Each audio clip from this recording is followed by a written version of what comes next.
Magtymul Pragy, nutgawy edebiýatyň, milli şygyryýetiň altyn eýýamynyň parlak ýyldydyr. Müňilliklerden bäri hoş niýetliligi, parahatçylyk söýjüligi, açyklygy, kalbynyň giňligi we jomartlygy bilen tapawutlanýan türkmen halkynyň synmaz edebi sütünleriniň biridir.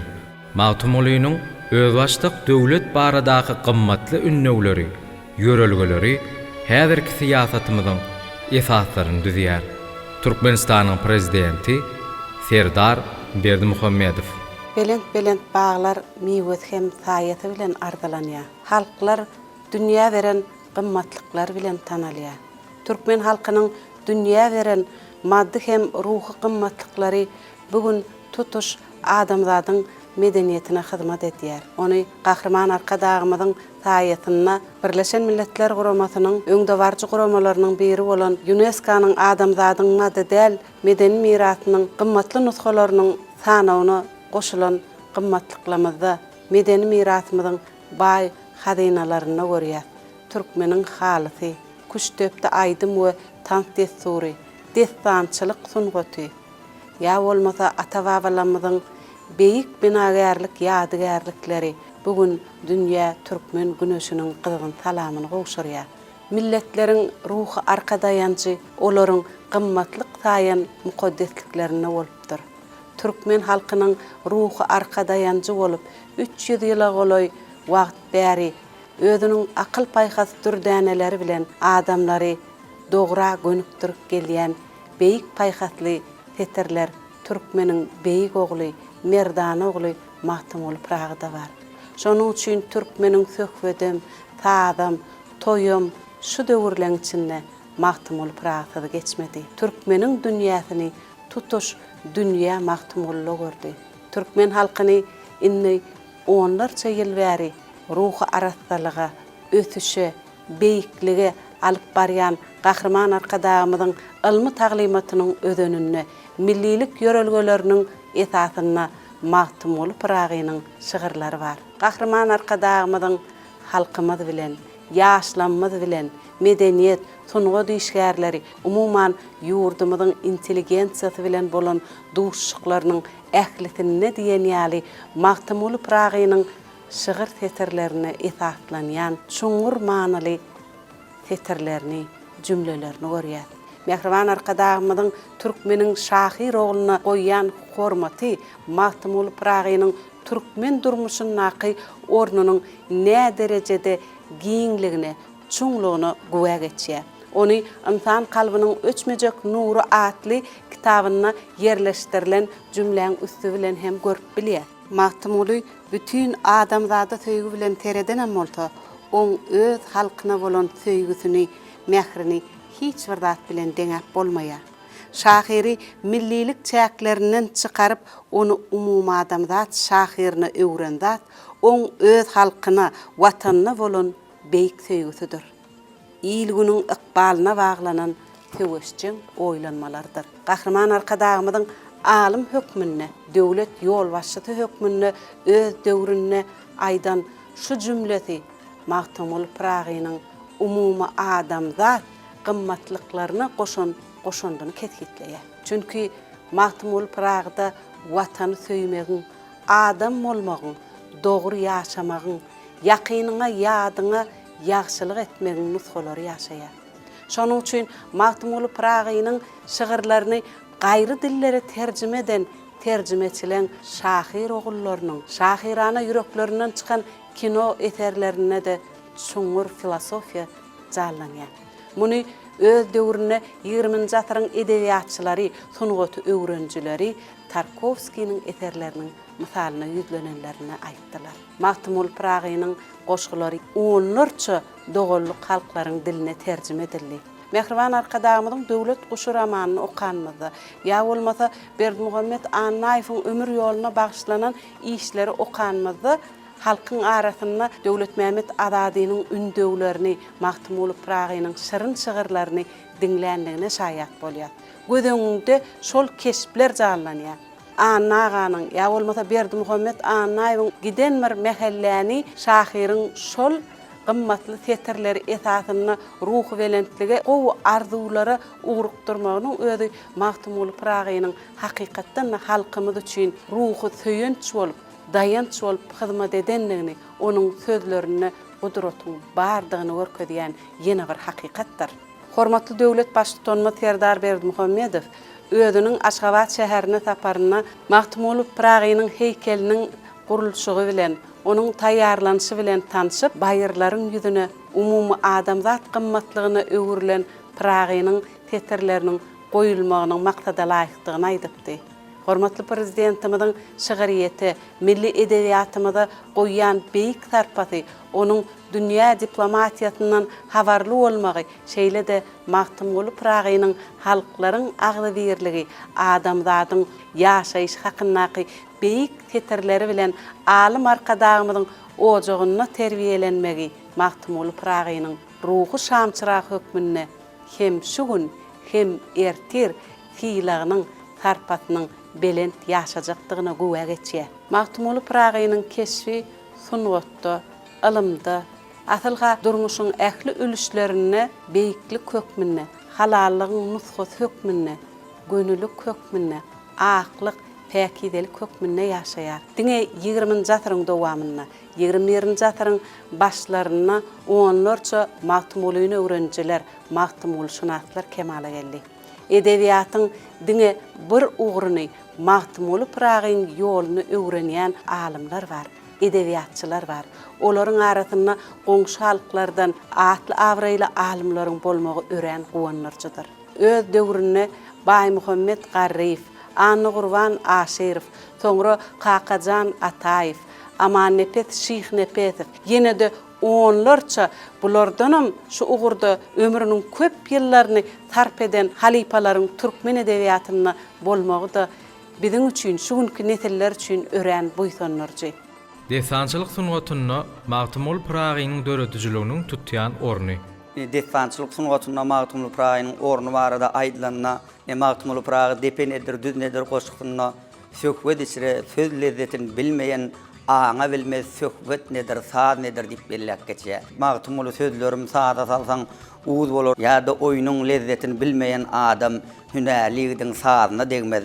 Mumman Magtymul Pragyda aýdym barada, saz barada, söhbet barada bir öz goşgylaryna içkin beýan edýär. Esasam söz barada, sözüň adamy edýän täsiri barada. Elbetde destançylyk sunwatam söz bilen baglanşykly, şol destanyň içinde bir näçe pähim parasatly sözler, söz çeperçiligi içkin beýan edilýär. Öň alipalar tirme aýdymlarda Magtymul Pragynyň bir näçe goşgylaryny aýdym edip bagşylyk sunwatynyň ähli ýollaryna da aýdylýar. Magtymul Pragynyň goşgylary bir heňe adynda da siňip gidipdir. Destanyň içinde de gelende mysal üçin bu dünýä Magtymul Pragynyň goşgysynyň eňine bolsa şonu destanyň içinde aýdym aýdylsa da şo ana bu dünýäni çal diýip sadanlaryna ýa sataşdymy çal diýip şol Magtymul Pragynyň şygyrlary bilen eýam garşyp goşuşyp gidenler bir bagşylyk sunwaty. Magtymul Pragy özüniň görögli reýhany ne diýip ýalbardy, amandyr diýende diýanat ýagşy şol destançylyk sunwaty barada da öz goşgularyna belläp geçýär. Elbetde destan aýdylanda ýanky belleşmeli ýaly tirme aýdymna aýdylanda da bagşylar şol Magtymul Pragynyň goşgularyny manysyny görüň berip soňundan aýdymy aýdanda diňleýici üçin hasam täsirli bolýar.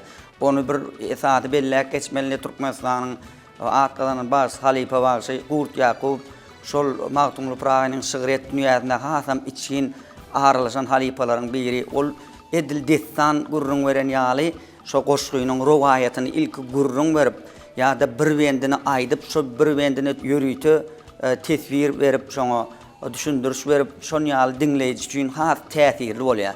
Sebäbi dinleyici dinläp oturan aýdymynyň manysyny o aýdymyň içindäki rowayatlary bilen bile dinlese şo dinleýijiniň aňyna hasam täsirli galýar. Şoň üçin biz öz şäherlerimize öwredende diňe bir şol destany okumak bilen çäklenmän şunu ýaly ýitim manyly ýazylan şygyrlar bar, nusgawy şahyrlaryň goşgulary bar, ýa-da bir näçe başga eserler bar. Destan aýtmak üçin şu goşgulary Magtymul Pragynyň şygyrlaryny köp okumak hem destan aýdanda dil çeperçiligiňe de ören ýokary derejede täsir edýär. Hormatly prezidentimiz arkadagy serdarymyzyň, gahrman arkadagymyzyň jan sag bolsun, alıp barayan il yurt behüt işleri el müdamara varşıklara betlensin. Bagşyçylyk sungatyny Magtymol Pragynyň şagyrlarynyň dabaralanmagy. Magtymol Pragynyň bagşylyk sunawatyny öz uly orny barada aýdyp geçdiğin atababy gelen türkmen sunawatymyz bolan ustadlarymyz tarapyndan halifa şähertlik ýoly bilen şuulkuň ajaýyp döwrümde gelen bir näçe nusga aýdymlar bar. Ol Magtymol Pragynyň sözlerini şagyrlaryna ýüzlenýände ünlü barada mertlik, gaýratlylyk, muman watançylyk barada durmuşda özüňe ýol ýüregi alyp bolýar. Elbetde bizden bagşy bolup bine halifalardan gelýän ýarahym sazylaryny gödürsen diýen aýdymy elbetde biziň 7 ýaşdan 70 ýaşa çenli türkmen halkymyzyň adamlary bilýär, sebäbi sazyň özü ýarahym bolanda da gödürsen diýip Türkmenistan halk artisti sahaň dörejiligininden bäri bize goýulan nusgasyny biz bilýär. Bulam eýem halkymyz tarapdan söýüp dinlenýän aýdymlaryň biri.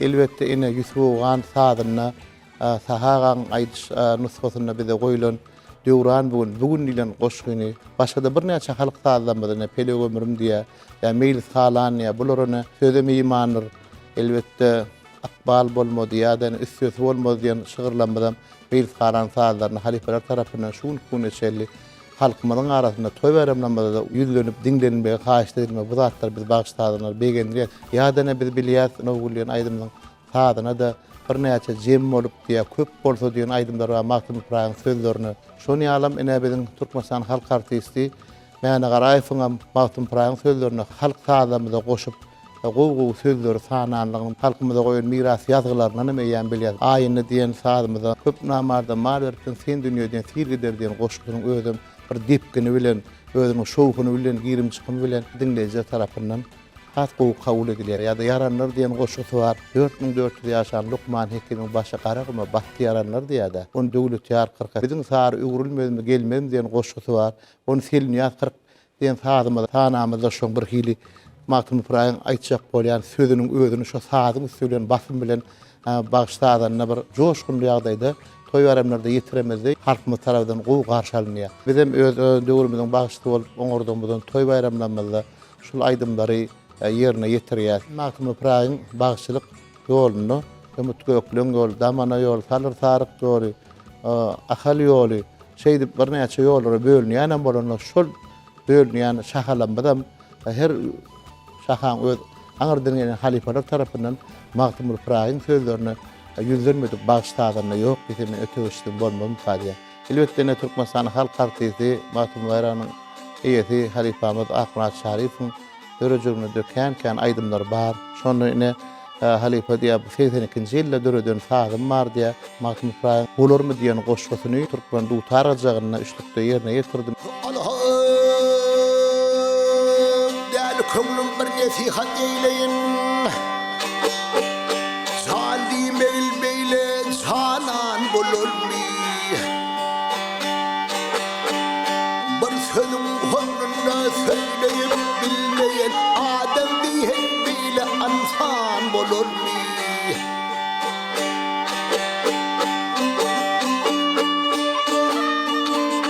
Hep tuvalıp özünün tutmayan Gevher alıp bağlarına satmayan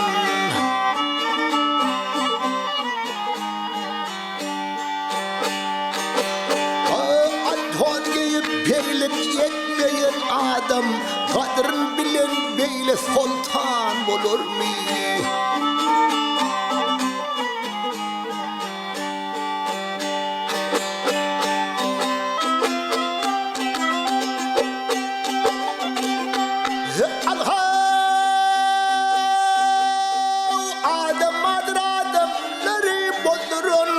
Şeytan bolup doğru yolun alınır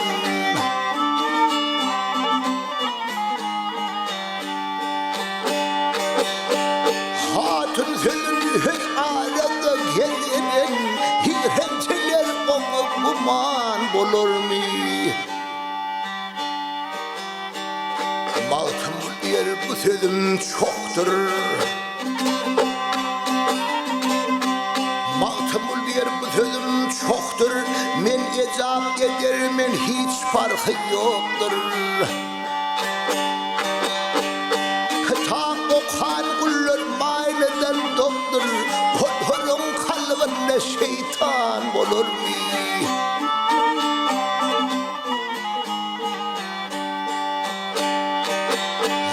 Kitap okan gullar manadan doktor, şolarun kalbine şeytan olur mu? Şolarun kalbine şeytan olur mu?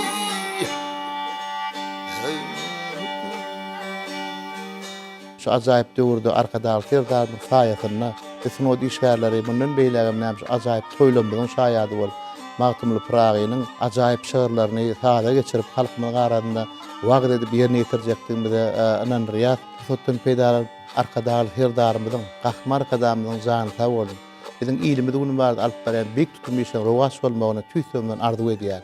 Sasun otunna Magtymly Pragynyň tutýan orny. Hormatly arkadaky serdarymyň gahman arkadamyň taýsy taýlarly netijesinde ähli podoklar bilen den hatarda medeniýet sunugat işgärlerine de giň mümkinçilikler ödülip berilýär. Şol giň mümkinçiliklerden peýdalanyp bolsa biz medeniýet sunugat dörejülük adamlary ajaýyp sade eserleri, şahirana fetirleri bilen bayramçylyklarymyza sowgatly barylýar. Bu bolsa biziň ýurdumyzyň arkadaky serdarymyň gahman arkadamyň medeniýete sunugaty goýan hormaty diýip düşünýär. Gahman arkadamyň bize peşkeş beren medeniýet sunugat işgärlerine bir ajaýyp nusgalyk bolup duran bir näçe ajaýyp eserler, ýol ýörelge, mektep bolup durýar. Magtymly Pragynyň şagyrlaryny aýdyma, sada salmak halipalarymyzdan gelýän adaty däp bolupdyr. Magtymly Praga goýulan hormat diýip düşünýärler. Bir näçe ustad bagşy sadanlarymyzdan belläp aýtdyk. Magtymly Pragynyň döwürdeşleriniň, ýa-da arkagyna gara däli gökleň ady bilen Hydyrogly sadanlar. Gara däli gökleň halipa Magtymly Pragynyň goşgularyny, Magtymly Pragynyň bir näçe şagyrlaryny ýatdan bilipdir. Bu bolsa onuň sada aleminiň dörejüligini Magtymly Pragynyň şagyrlary oňa has bir täsir edipdir. Sebäbi şonuň halipaň sallary bilen Magtymly Pragynyň goşgusyny hywap edip ýadan bir näçe eserleri bar. Misal üçin aýdaly Magtymly Pragynyň jahanda näler görünür diýip ýadan şu manily şagyryna bagyşlap näler görünür diýip türkmen halk talyny bagyşlapdyr. Gara däl gökleň halipaň döwürdeşlerinden bir altyk safar ýürünki, aman geldi görmek, şükür bagşy. Şular şahyryň ajaýyp eserlerine aydınları yerine yetiripdirler. Bir näçe saallar döredipdirler. Bu bolsa şahyryň saadanyna biziň öňden gelýän halipalarymyz bilen, döwürdeş saadanyna halipalary bilen hem hiç ýeri üzünüksiz bolanlygyny aňladýar. Sebäbi şahyryň goşgularyny aýdyma salyp dinlenende ýa aýdanynda adamlara getirýän täsiri başgaça bolýar. Ustad halipamyz Sagajep Barowyň dörejüligine de garaýtlypyň şahyrim diýip ýadan goşgusyny sadyny berýär. Ondan başga da biziň bir naýbaş saatlarymyzyň biri bolan Ýusuwan sadyna Magtymly Pragynyň bugün diýen goşgusyny salyp ýerine ýetirmegi. Bulam halipanyň repertuarlarynyň bir iň bir naýbaşlarynyň biridigini aýtmak bolar. Bir wagtça Sagajep Barow ustad halipamyz Mully Täşmiratova ýüzlenip, "Halipa, şu Ýusuwan sadyna aýdym ezetmeli. Senin şaýsam bolmazmy diýip bir ýüzlenende, "Sagajan, sen ihlas bilen başyna baran işiň bitmejegi bolmaz. Ýöne Ýusuwan sady has çalışyrymly, onuň akylly bolup, aýdyma salmak kynçylyk döredäýmesin" diýende sahybagy "Men halipa şoňa bugün diýen aýdymy döretdim, şunu bir dinläýseň" diýip şular ýaly bir wakalar bolan. Bulam has ýerine düşen aýdym.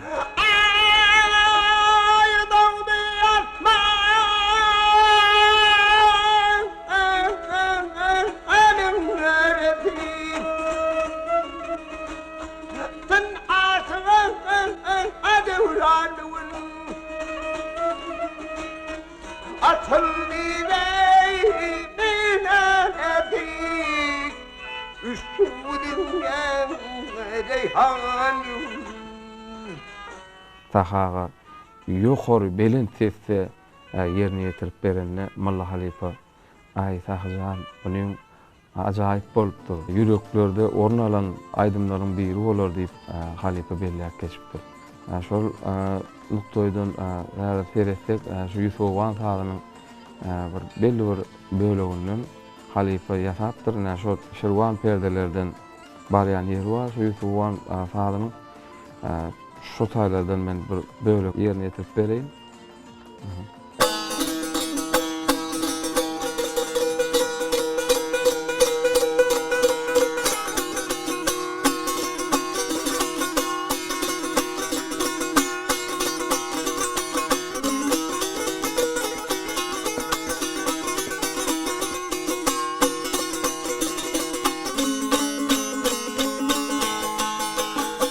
Şol döwran bu aýdymyň başlanýan ýerim şol Şirwan perdeden bolup, bagşylarda ufatlyk, belentip, lawrlyk talap edýär. Bundan başga şahira bolan ýürek buýsanjyny Türkmenistanyň halk artisti Ýagmur Nuraliýew Praga diýip ajaýyp saz eserini ýazýar. Bu bolsa häzir wagtda çenli sazalarymyň ýerine ýetirmegine ýaňlanyp gelýär. Ýagmur Nuraliýewiň Praga sazy barada bir aýdanyňda şol Pragy sazy dinläninde de şol Pragynyň ýaşap geçen döwri, okan medreseleri, ýa bolmasa şo taýda molladadan alan sapaklary, ýa bolmasa öwüt ünlülerini, zadyny şeýler şol taýdyň içinde duýmak bolýar. Ne şolardan men sözüme gurur bolmady ýaly Pragy sazynyň bir bölegini çalyp bereýin.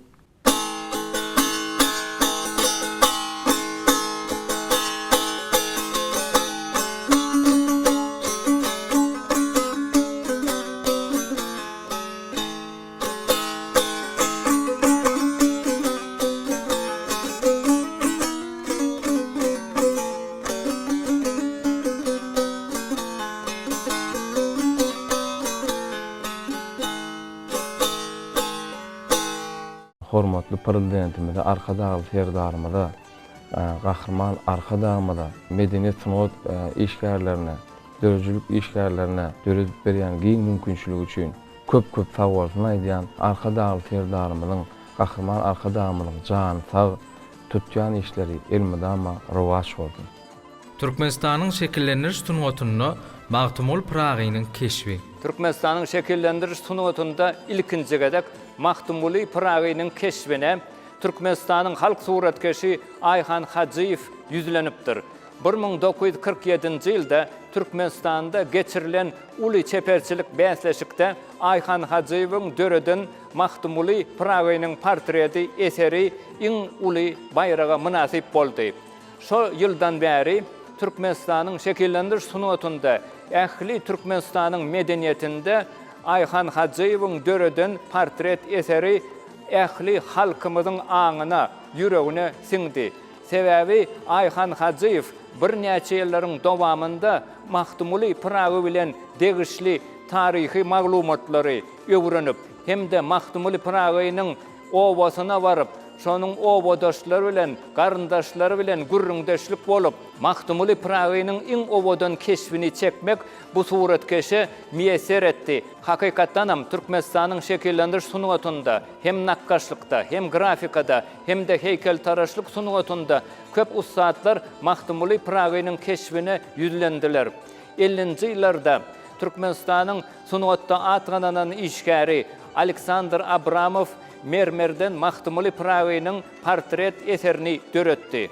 Soňra bolsa 60-njy we 70-nji ýyllarda Türkmenistanyň sungatda atgananan işgäri Aleksey Şetinin Magtymul Pragynyň heykel ýadygärliklerini döretdi. 1967-nji ýylda Türkmenistanda Magtymul Pragynyň owadan heykelini ýasamak baradaky uly çeperçilik bäsleşik geçirildi. Şol bäsleşigiň netijesinde Belarusiýanyň zehilini heykeltaraşy Viktor Popov uly bayraga münasip boldy. Şol ýadygärligiň gurulşygy 3 ýyl dowam edip 1970-nji ýylyň noýabr aýynyň 4-üne dawaraly ýagdaýda açyldy. Garaşsyzlyk ýyllary ençime türkmen heykeltaraşlar Mahtumuli Praga degişli owodan ýadygarlykları kurdular. 2000-nji ýylda Türkmenistanyň paýtagtynda garaşsyzlyk toplumunda Mahtumuli Pragaýynyň owodan ýadygarlygyny Saragt Babaýew hemde Bawasary Anna Muradow kurdular.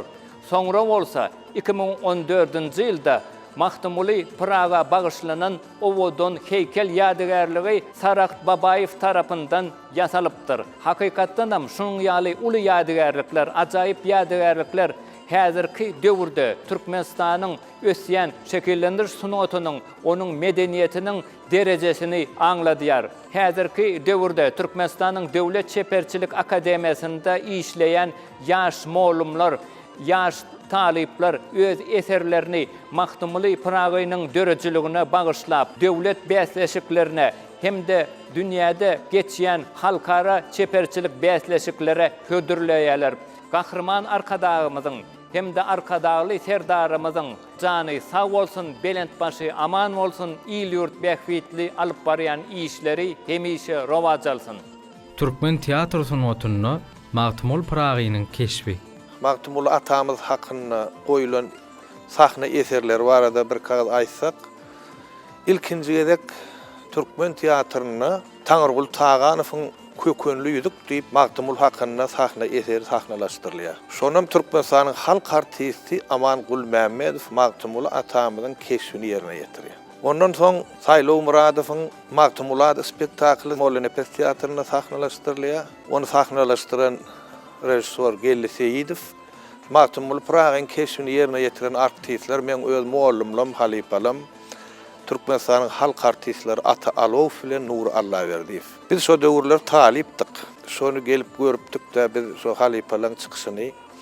Indi şo bize de şo halipalaryň täsiri ýetdi-de, şo oglan kaq şu Mahtumul atamyzyň keşfini ýerine ýetirmek bize de meýser edermika diýip arzu etdik. Arzu etseň elmeden maksadyna yetip bolýan eken. Baş drama teatrına Kılıçmurat Kakabaýewiň Bakylyk Binýady spektaklyna şo taýda bir näçe görnüşden ibaret, şo taýda bir görnüşini Mahtumul Praga hakynda onu ýerine ýetirmek meýser etdi.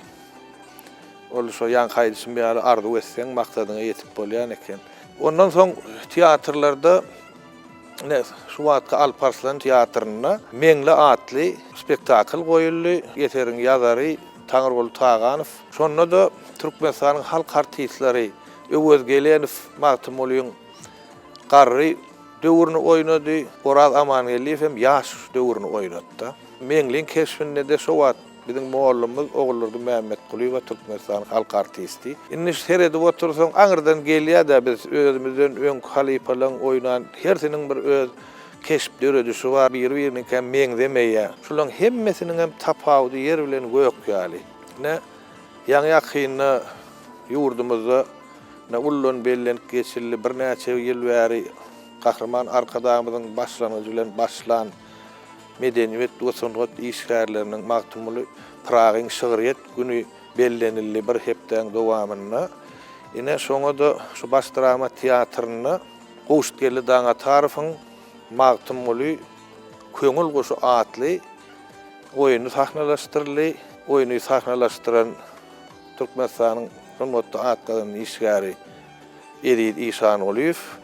Ine şo taýda da Mahtumul'yň keşfini ýerine ýetirmek meň paýyma düşdi. Dogrudan hem şeýle rejissor bilen after bir pikire gelipdirler. Dogrudan hem özümizden goşulduk. Sebäbi Mahtumul'yň persepelerini öňe sürilipdir. Mahtumul'yň goşgularynyň her ýerinden alınan ajaýyp setirler, şolam ut goşdurylyp gidýär.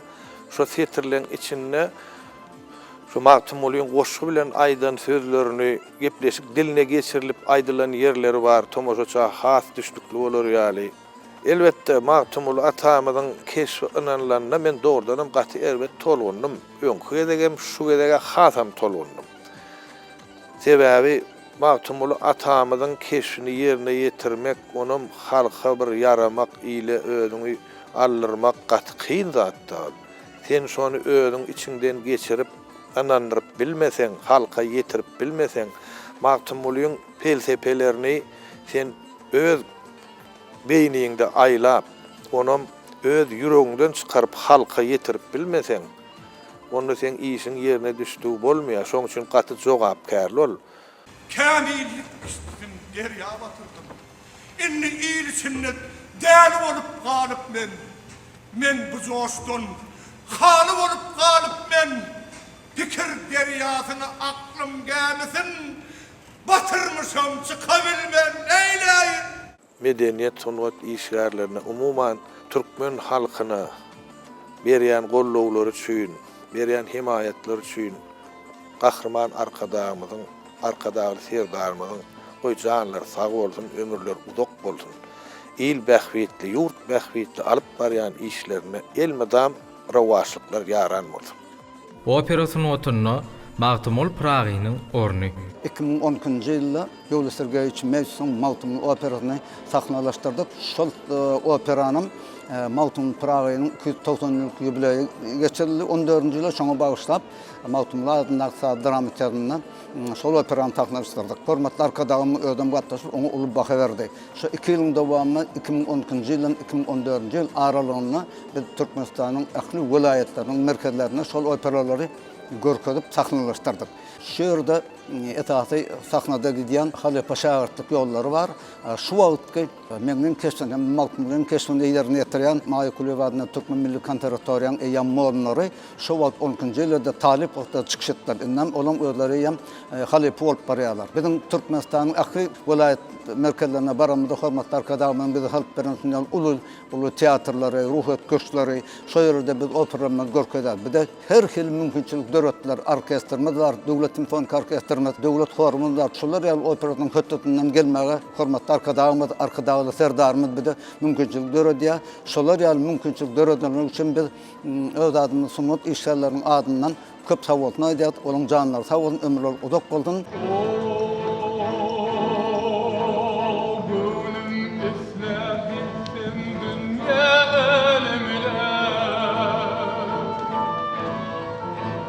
Kanatım yok da uçabilmem neyleyim gel neyleyim.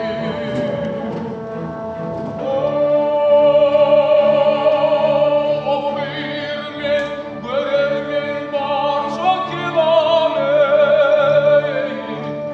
Manasın eyvah kaçabilmem neyleyim gel neyleyim.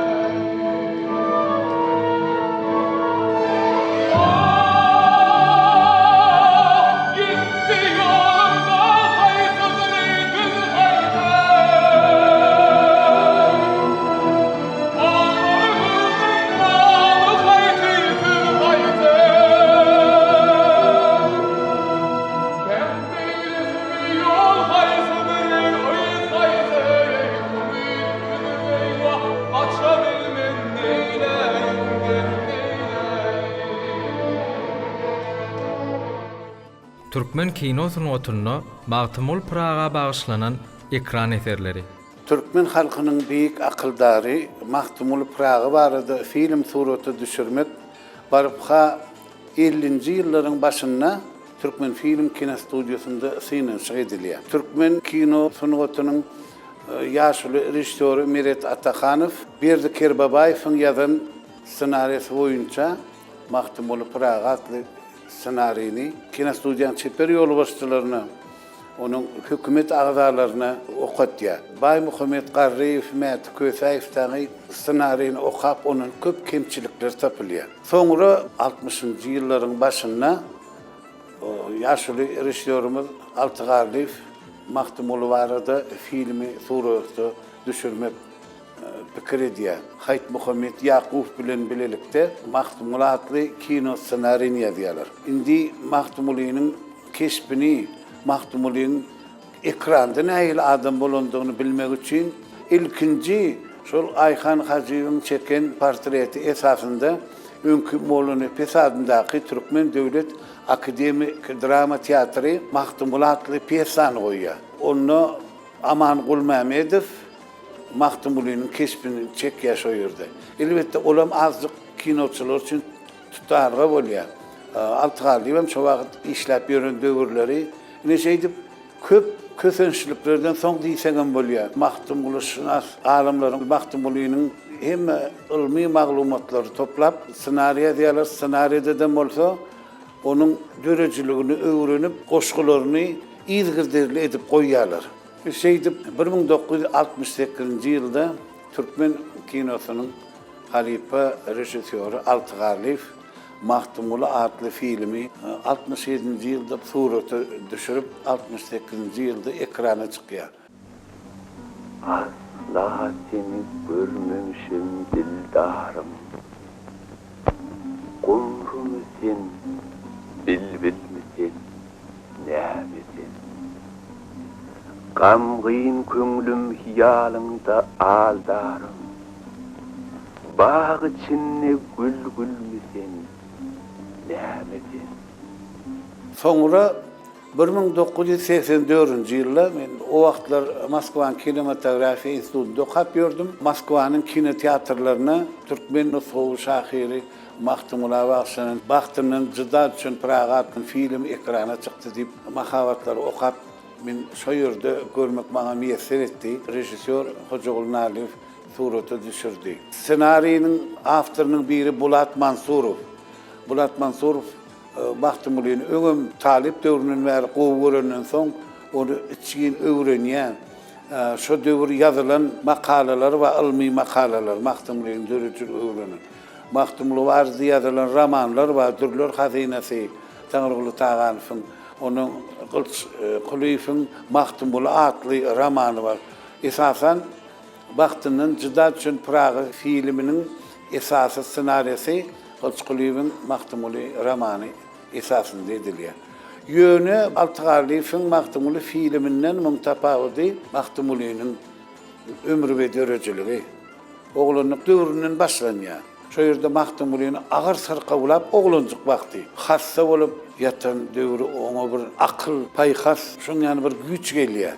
Mahdumlyny kakasy Döwlet Mehmet Azady ak ata mindirip ýokardan uçup öz owasynyň üstünden aýlanýan sahnasy bilen başlanýar.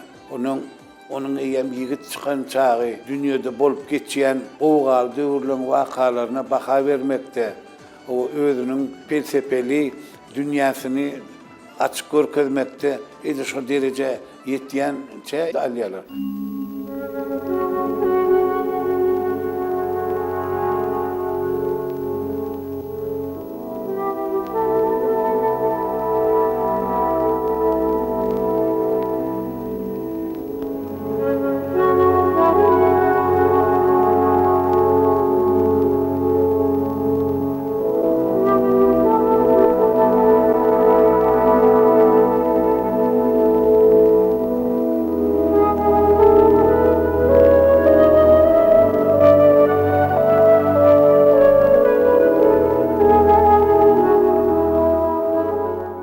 Türkmen film kino studiýasyna Mahdumlynyň ömrü we dörejiligine bagşlanan çeper publisistik we dokumental filmleriň bir näçesi suraty düşürildi. Mesal üçin Mahdumlynyň tegelek seneleri geçirilende Mahdumly adyndaky şaýoluň gyrasynda ýerleşýän Mahdumlyň ýadygarlygynyň ýanynda Kyrgyzstanyň Çingiz Aitmatow, onuň Özbekistanyň Mahdumlynyň goşgularyny özbek diline geçiren şahirler, ýazyjylar gelip şo ýerde uly dabaraly çäre geçirilende Mahdumly diýip tutsalar adym diýen dokumental filmi onu berdi nazar Anna Verdiýew kino rejissör dokumentalçy suraty çykdy. Ondan soň 1984-nji ýylda bizim belli aktýorumyz, rejissörümüz Baba Annanow Mahdumly Praga adly çeper publisistik film suraty düşürýär. 5 bölümden ibaret bolan bu filmde ol goşgularyny özü okýar. Onuň Mahdumlynyň geden ýerlerini, gözüniň düşen ýerlerinde suraty düşürýär. Goýa biz Mahdumly ýaly şoň geçen ýolundan geçýär. Mahdumly barada köp maglumatlar, kitaplar berilýär. Goşgusyny özü okan soň çeper publisistik filmde esasy argaç bolup geçýän zat içinden bir Türkmeniň bir bütebi ýurt bolup bir maksatly döwlet gurup garaşsyz erkany ýaşamak baradaky pikir öňe sürilýär. Mahdumly özleherle bilenin. Özüňi kimlik bil aýtman jöleniň. Taraşlap şaglatgyn köňlü geleniň senden soňkulara ýadygar bolar. Hormatly arkadaşlarym, prezidentlik eden döwürleri Mahtumul Pragynyň ömrü we dörejligine bagşlanan Mahtumulaty film suraty düşürdi. Bular elbetde häzirki döwürüň talabyna laýyklykda Mahtumul atamyň soňky maglumatlary esasında keşbini görmek, ona täzeçe baha bermek, derece vermek üçin kino rejissör Murat Orazov 2014-nji ýylda Mahtumulaty çeper filmi suraty düşürdi. Bu filmden senarisi ýazylanda Mahtumulatyň goşgularyny bir ýüpede dünýän edip ilki çykanlaryny, soň orta ýaşynda çykan soňky çykanlaryny ýüpede edip şol bolup geçen wakalary izgiderlik bolar ýa-ni şo saklanypdyr. Gurduğum aslında bilgil bu zeminiň myhydyr. Erer ol erkin mydam, budur Türkmen binasy. Terki dünýä eýleýir, gelse rakipler gaşyna, bil polotdan bina bolgan, budur Türkmen galasy. Teke, yomut, ýazar, göýekleň ahaliyle bir bolup, kılsa bir jaýa ýürüş, açylar güllälesi. Aydadır mahtum guly, bolmaz göwnüne bir qara, hak seýleyip kılmış nadar, bardyr onuň saýasy. Hormatly prezidentimiziň gahrman arkadamyzyň jan sag bolsun, başydyk bolsun, ýylyýur behbiti alyp barýan işleri mudama rawaj alsyn. Türkmen radiosynyň oturuny Mahtumul Praga bagşlanan eserler. Türkmen radiosynyň taryhyna Mahtumul Pragynyň döredijiligi barada bir näçe radio oýunlar, teatr aktyorlarynyň, kino aktyorlarynyň kömegi bilen, galy bersede radio ýaýlymyň işgärleriniň, diktorlarynyň kömegi bilen halk köpçiligine ýetirilen. Şol radio oýunlaryň birem belli ýazyjymyz Nurmurat Sarhanowyň kitap powesti esasyna goýulan kitap radio oýunydyr. Bu radio oýunyny adynyň belli bolşy ýaly. Powestiň baş gahrmany bolan Gülmurad ağa iň soňky ýekeje düýesini Mahtumul Pragynyň kitabyna çalyşmagy okuýjylarda, galy bersede, dinleýijilerde uly täsir galdyrýar. Şu ýerde näme gurrun beriljek bolýar? Olam Mahtumul Pragynyň döredijliginiň Türkmen halkynyň 7 ýaşdan 70 ýaşly ähli adamlaryň aňyna, ruhy dünýäsine güýjüniň barlygy subut edilýär. Yine de bir radio oýunlaryň biri Taňrygul Tağanyň eser esasyna goýulan Dürler Hazinasy adly radio oýunydyr. Şu taýda bir zat bu ýysynç bilen bellemeli. Olam Mahtumul Pragynyň döredijiligi hakyna teatryň sahnasyna goýulan sahna oýunlarynyň, spektaklarynyň teatr mikrofon öňüne ady bilen radio ýaýlamyň üstü bilen dinleýijilere ýetirilmegidir. Ine şol oýunlaryň birem Gurbanurdy Gurban Sähetiň miňli sahna oýunydyr. Yine de bir zat belläli olam belli satiriki sahnalarda özüni tanadan Allahyberdi Melaýew tarapyndan ýazylan Dogdy Asmanyň Zöhresi adly radio oýunydyr. Bu Dogdy Asmanyň Zöhresi adly radio oýun Mahtumul Pragynyň bugün goşgusynyň setri esasyna alynan. Mahtumul Pragynyň döredijiligi hakyna söhbet açan ýene de bir radio oýunlaryň biri 2013-nji ýylda Miras radio ýaýlymynyň işgäri bir näçe radio oýunlary ýazyp halk köpçiligine ýetiren Atajan Orazmuradowyň Köňül Nagşy adly radio oýuny.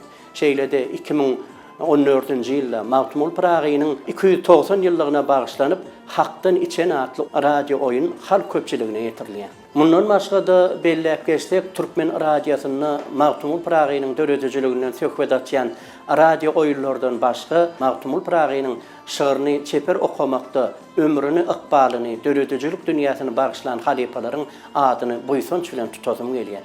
Şolaryň birem Türkmen radiosynyň ösmegine, Türkmen radiosynyň ady wadasynyň dünýä ýaýramagyna köp işleri bitiren Türkmenistanyň halk artisti Halipamyz Juma Ýazmuradow bir näçe işler bitirdi. Juma Ýazmuradowyň döredijiligine Mahtumul Pragynyň goşgulary orun tutýar. Belentden şirin owazy häzirki günne radio ýaýlymyň üstü bilen halk köpçiligine ýetirilýär. Gurduğum aslynna bilgil. Biz eminiň mihydyr. Erol erkan mudam büdür Türkmen binasy. Terki dünya eyleyir, gelte rakipler qaşyna, bil pulutdan bina bolgan büdür Türkmen galasy. Qaly bersede Türkmenistanyň halk artistleri Hommat Müllügün, Hacı Ana Mehmetowyň, Aman Bayram Merdiýewiň, Baba Annanyň, Bayram Gellimuratywyň, Şahir Gellibeşiýewiň çeper okamagyna bir näçe goşgularyň ýazgylary häzirki günne Türkmen radiosynyň altyn hazynasyna saklanýar. Mahtumul Pragynyň ýaşan döwri bizde näçe daşlaşdygyça biz oň döredüjilik dünýäsine hasam ýakynlaşýar. Berkarar döwletimiziň täze eýamynyň galkynyşy döwrüne Gahrman arkadagly serdarymyzyň saýasyna Mahtumul Pragynyň döredüjiligine hasam sarpa goýulýar. Mahtumul Pragynyň döredüjilik dünýäsini äleme ýaýmany kemaýet edýän Gahrman arkadagly serdarymyzyň jany sag bolsun alyp barýan ýurt behwitli işleri elmydama rawaşlyklara weslensin. Kompozitorlaryň döredüjiligini Mahtumul Pragynyň tutýan orny. Mahtumul Pragi döredüjilik adam üçin gaty ullukan şahsiýet. Mahtumul Pragynyň goşgulary ilham çeşmesi döredüjilik adam üçin, hatan kompozitor üçin. Her döwürlerde de goşgularyny ýüzenip eserler döredipdirler. Nusgawy kompozitorlarymyň Welim Hatow, Danatar Wedew, Aşyk tagan şolaram her dürli janrda ýüzenipdirler. Ondan soň Aman Agaty, Gafnur Halmedov, Çar Nuriýew olaram. Ondan soňra minni soňky kompozitorlara minni Recep, Bayram Hudaýnazarow tagan ilham alyp eserler döredipdirler. Olary görä ýaşyrak kompozitorlar Tufan Tüýlüýew, kantatasy, Miredan Muradowyň Mahsumulyň goşgularyny romans toplumy döretdi. Ýazgylçy Aşyrowyň Mahsumulyň goşgusyna romanslar toplumy bar. Indi şolaryň içinde de hemmesiniň şu bir saýlanyp duran bir naýbaş eserlerden biri Welim Hatowyň 1-nji simfoniýasy Mahsumulyň ýagtyýaderligine ol häl şimdi ýanglanyp dur. Onuň Nuri Halmedowň Mahsumulyň goşgularyna 8 romansdan ibarat toplum bar. Oly meşhurlugy ýewelli Keçbelek kinosunda Nuri Halmedowň bir gaty bir tarihin sazy bar.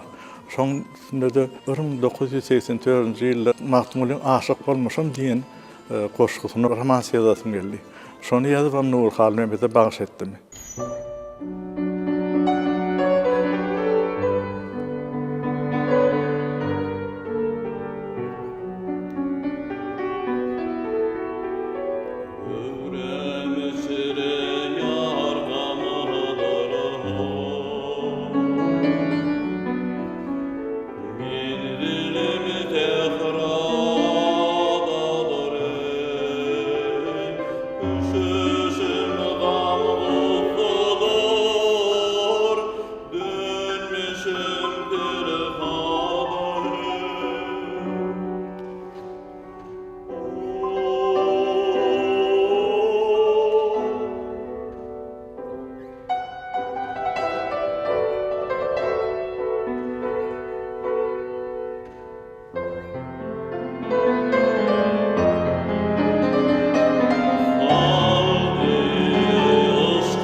hormatly prezidentimizin kahraman arkadaşımızın başydyk jany sağ ömrü uzak bolsun alyp barýan döwlet bähbeti işleri uğruna bolsun. Şygyr ýaly owadan taadlaşykly dünýäde ýaşamaga ulu şertler döretip berýän kahraman arkadagly serdarymyza buýsançly ýüregimizden, tenaly dilimizden diňe hoş sözler aýdýar. Kahraman arkadagly serdarymyzyň jany sag bolsun, belent başa aman bolsun. Şygyrly dünýämiz şygyryň özü ýaly hemişe gözel bolsun, ruhumuz belent bolsun.